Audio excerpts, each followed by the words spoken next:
Hola mi gente, bienvenidos a la table de mariage. Je suis Maria Sanz et aujourd'hui dans mon émission, on va se faire des tapas. Oui, des tapas d'inspiration espagnole, mais pour commencer, comme d'habitude, au petit cocktail. Et même si mon ami diplomatico est ici, it is in the house, on ne se fera pas un cocktail vénézuélien. On va se faire une old fashion, c'est un de mes cocktails préférés. Et celui-là, le rhum diplomatico, c'est un de mes rhums préférés. Donc voilà, deux de mes choses préférées dans le même verre. C'est magnifique. Donc, normalement, le old fashion, c'est fait avec le bourbon. Mais pourquoi pas le faire avec du rhum diplomatico? Donc, on va venir se faire une belle pelure d'orange pour se faire une twist. Donc voilà, ça sent déjà super bon. Donc voilà mon twist. Ensuite, on va ajouter du sucre. Ça peut être également un cube de sucre. Ça goûte la même chose finalement, mais ça sera beaucoup plus facile pour dissoudre le sucre en poudre qu'un cube. C'est sûr qu'un cube, c'est plus joli, n'est-ce pas? Donc, si vous voulez faire plus show, plus spectacle, ben, allez-y avec le cube, mais vous allez à remuer beaucoup plus longtemps. Donc, dans le cocktail original, nous ajoutons le Angostura, donc la mer d'Angostura Bitters, mais évidemment, je vais changer un petit peu les choses et je vais utiliser une amère, donc similaire à l'angostura, mais aromatisée à l'orange pour aller chercher la petite touche d'orange. Donc, le sucre est déjà dans le verre. Oh, ça sent bon. Donc, je vais ajouter quelques gouttes, voilà, de angostura. Ensuite, on va venir brûler notre écorce, notre pelure d'orange pour faire ressortir tous les arômes et les huiles essentielles. Et c'est très important de ne pas se brûler. Et voilà. Oh, ça sent bon. Ah oui, ça sent super bon. OK. Je pense que ça y est pour cela. Donc, je vais la déposer ici et je vais ajouter, parce que je veux qu'elle reste. Voilà. Je vais ajouter mes glaçons. J'en ai peut-être trop, mais c'est comme cela qu'on le veut parce que c'est tout dans notre cocktail. Angostura, sucre, la pelure d'orange et l'alcool, ça soit le bourbon ou, dans ce cas-ci,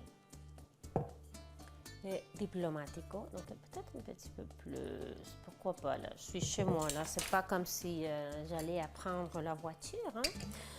Ouais, peut-être la changer de côté tout à l'heure, hein, parce qu'on habite Villeray.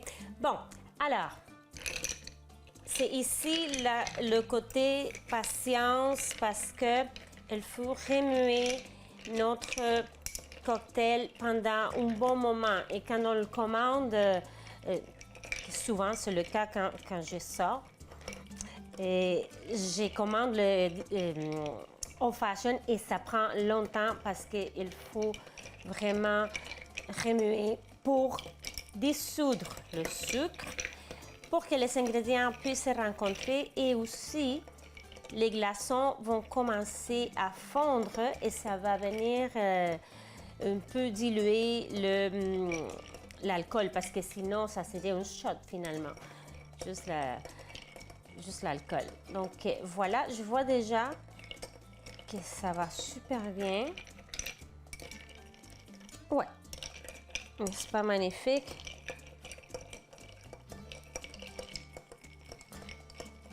Sinon, vous pouvez le faire aussi. J'ai le petit verre spécifique pour ça. Donc, parfois, ils vont le faire là-dedans.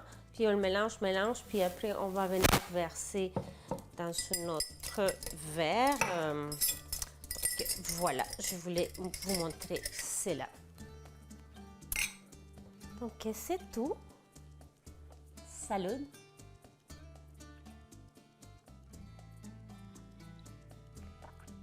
Oh my God. C'est aussi bon que je le... En fait, je pense qu'il est mieux, elle est meilleur, ce que je souhaitais. Donc, voilà. Salud. On prend une petite pause et je vais aller chercher mes ingrédients pour... on se fait deux tapas. Donc, pour la première tapa de cette émission thématique tapas à la façon espagnole.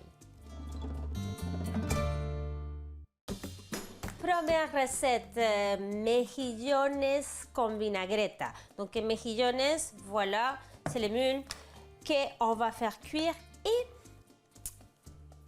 fait intéressant, je vous avais dit en couple de semaines que j'allais utiliser des restants d'autres émissions pour faire des recettes. Donc, voilà, j'ai des restants, j'en ai utilisé pour faire une soupe vénézuélienne, la fosforera, mais ça ne fait pas une couple de semaines, c'était hier parce qu'on enregistre les émissions à l'avance. Donc, voilà, je vais utiliser le restant pour faire des mejillones, mais style tapas. Au lieu de les manger avec moules frites comme on fait en France, on va le faire plus façon espagnole. Donc, j'ai ici mon chaudron qui commence à chauffer. J'ai mis juste une petite touche d'eau. Ensuite, je vais ajouter un citron. On peut le faire aussi avec du vin blanc, hein? Mais vu que je vais utiliser du citron également dans la marinade, dans la vinaigrette, je vais utiliser du citron aussi pour rappeler la chose. Donc là, je les ai très bien lavés. Donc s'il y en a qui sont déjà ouverts, mais on ne les utilise pas. Donc ça va. Puis une fois qu'on a fini la cuisson, s'il y en a qui ne sont pas ouvertes, on va les jeter. Ok, ouais, ils sont tous fermés. Voilà, c'est parfait. Donc, ça va prendre à peu près 5 minutes, pas plus, parce que ce qui arrive, c'est que si on les fait cuire trop, ils vont répétisser, et vous allez rester avec des mini. Et donc, on ne veut pas des mini. Une fois qu'elles soient ouvertes, dès que c'est ouvert, voilà, c'est prêt. On va couvrir parce qu'ils vont cuire avec leur vapeur. Et voilà. Maintenant, pour la petite préparation qu'on va mettre par-dessus, on va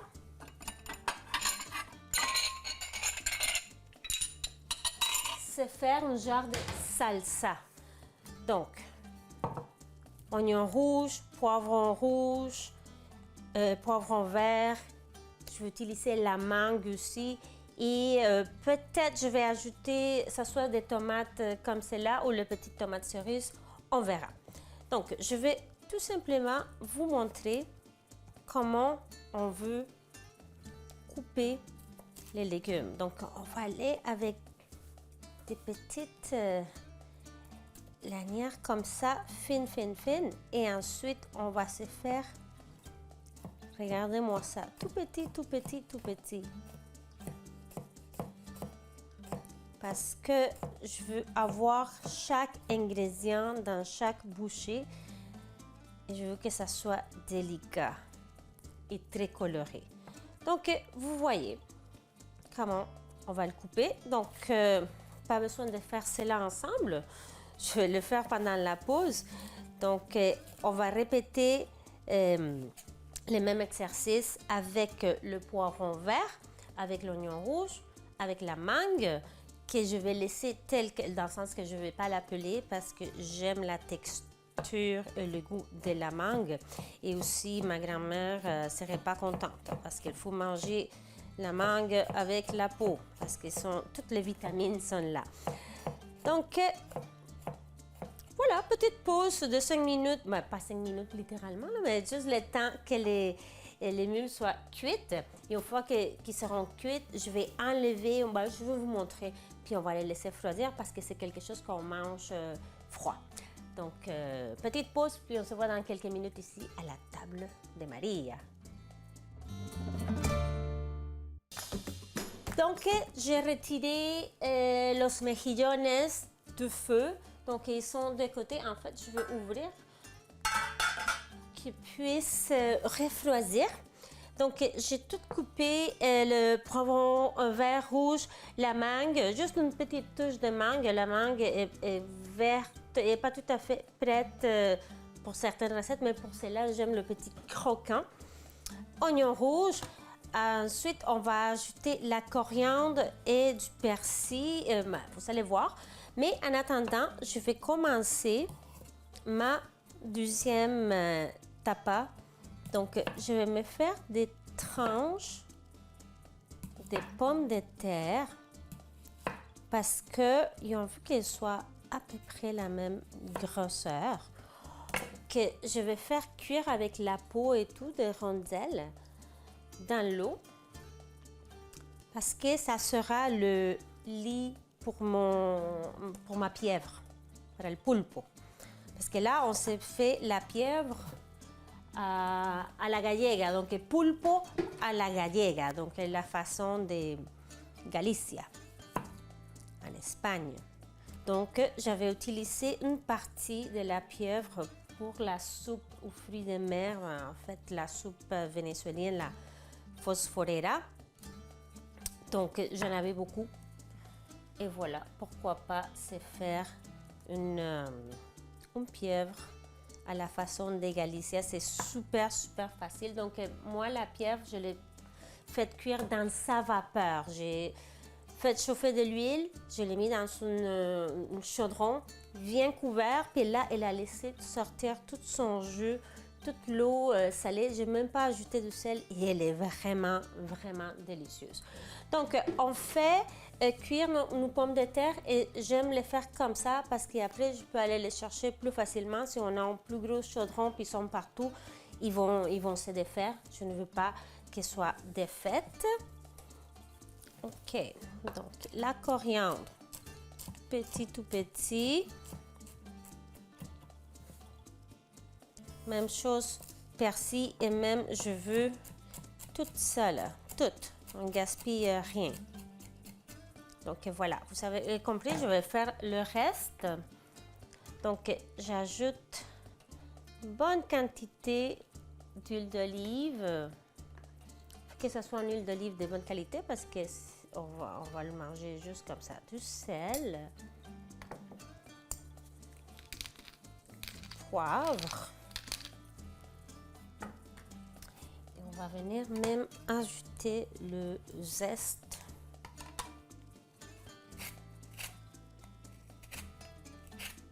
d'orange.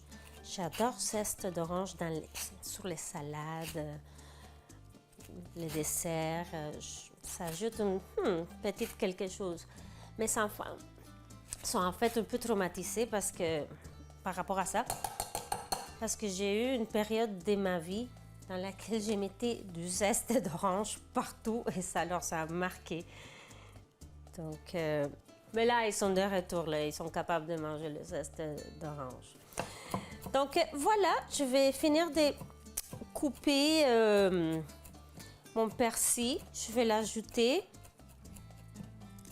Également, je vais ajouter du jus de citron, peut-être une touche de jus de lime aussi. Et voilà. Donc, regardez comme c'est beau. Je pense que je vais ajouter encore plus de zeste. Les pommes de terre sont presque prêtes. Ensuite, ici, j'ai la pieuvre que, comme je vous ai dit, je l'avais déjà entamée dans le sens que j'avais fait une autre recette. Donc, on va prendre cette partie-là puis on va les mettre de côté. Ensuite, je vais me faire des rondelles. Voilà, elle est encore froide. J'aurais pu faire ça froid aussi, en fait, mais je veux le faire tiède. Donc, voilà. Voilà.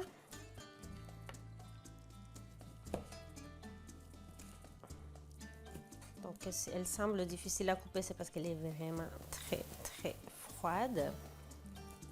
Donc, je vais la faire revenir tout simplement dans l'huile d'olive avec de l'ail. Et ensuite, on va la servir sur notre lit de pommes de terre. On va ajouter du paprika fumé espagnol, donc des pimentons dulce, du persil. Et voilà, c'est tout. Donc ça, puis elle aussi. Puis comme on le sert, on va mettre des cure-dents. Et les gens vont venir piquer.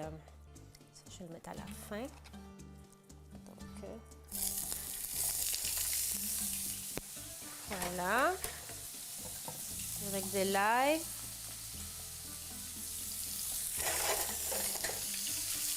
Qui est déjà cuite. Donc, c'est juste pour la réchauffer.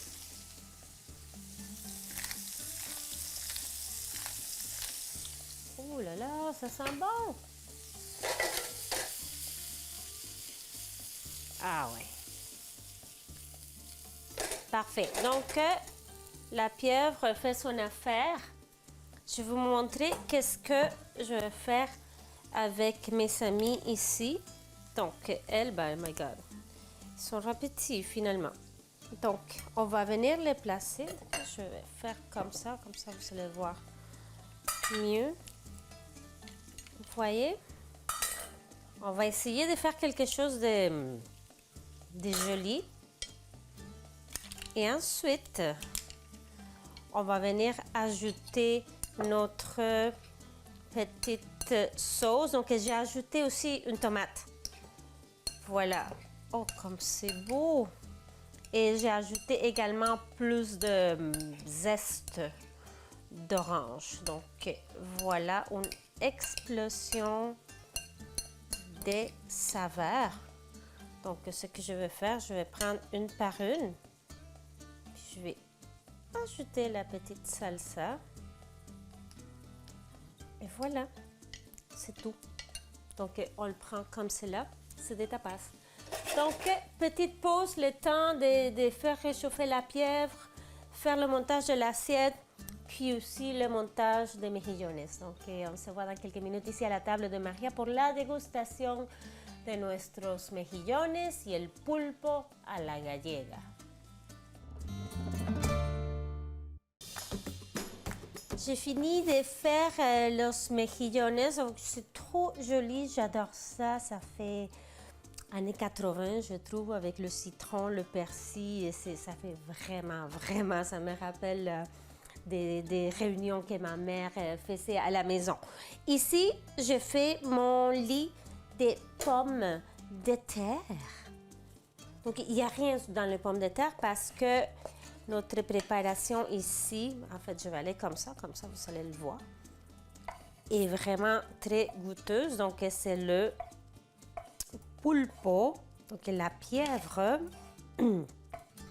C'est drôle parce que pieuvre, c'est féminin en français, mais en espagnol, c'est masculin.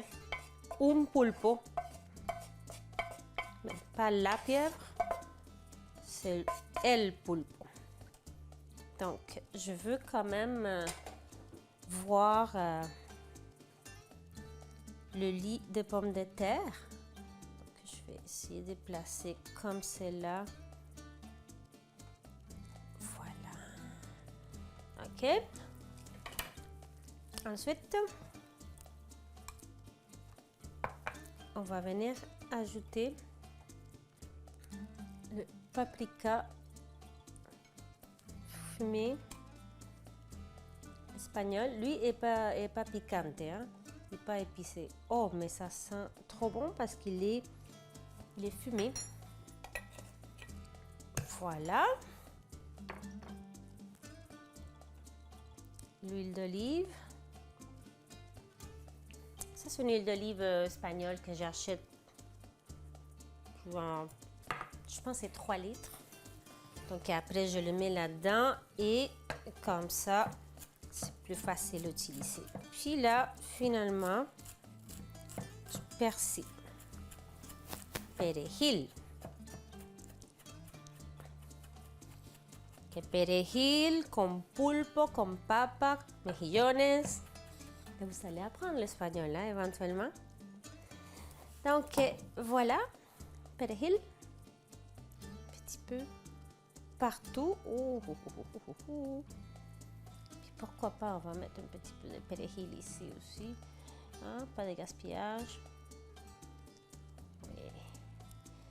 Excellent. Ben, sur ça, je vous souhaite buen provecho. Et aussi, je vous donne rendez-vous ici même dans ma cuisine à Montréal, même si vous êtes en région ou peut-être à Vancouver, je ne le sais pas. Mais on se donne rendez-vous ici dans ma cuisine à chaque semaine pour s'amuser, vraiment, vraiment. C'est pas... Oui, c'est sérieux manger, mais oui, il faut le prendre avec beaucoup d'humour. Et voilà, donc je m'apprête à goûter. Je vais aller chercher un petit morceau de pommes de terre. Je ne vais pas comme défaire mon assiette parce que c'est trop beau. Donc, pommes de terre, pulpo, huile d'olive. Et voilà. Uno, dos, allez.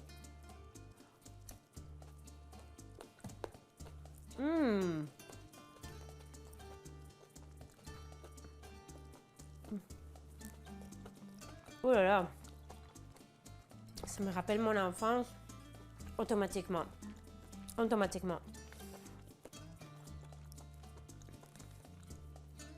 Los mejillones. Vous entendez le croquant, hein? Poiron, la mangue.